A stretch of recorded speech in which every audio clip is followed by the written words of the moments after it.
ng ganyan. Yung, ito oh. Pag yung walang ganito sagang. Patay ka dyan. Diretso sa mukha yan, no?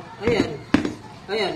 At saka pag hawak mo ganito, hindi ka nakatapat dito kasi ito lumilipad dyan. Oo, ililis mo sa katawan mo, no?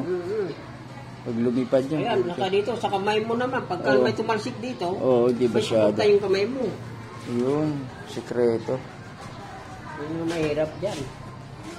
Ayaw mo nakahiga lang na ganyan. Sandal mo lang dyan. Sandal mo lang dyan, para sigurado. Huwag mo lang, hindi, kalsuan mo lang. Yun lang, baka maano ka dyan. Yan ang bara dito.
Pop na guma, dos ang loob.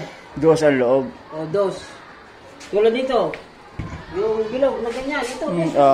Yan yung dapat ganyan sampol, no? Oo. Galay mo yan. Ito yung ipapasok sa goma. Ang bibili mo, yung dos dito sa loob. Dos ang kapal. Ito yung kapal. Butas. Yung butas, Oo, dos. Para sakto doon. Oo, para eksakto salpat dito. Salpag yan, oo. Masyado mataas, kaya na yan. Oo. Siguro ano to? Mayroon pang ulong, ito, hindi yung pang taas yan. Pero yung pang baba, makapal yun. Ito pantaas ba to? Oo, pantaas dito sa ganyan yan. Pwede yan. Pero yung makapal-kapal na dito, yun ang pangilalim, pampaa. Makapal dapat yung pit niya rito, no? Yan, hindi yung ganyan bilog, pantay lang siya pero makapal. Ayos. Yan, dos ang bilhin mo, 8 yan. 8. Dalawa yan, taas baba eh.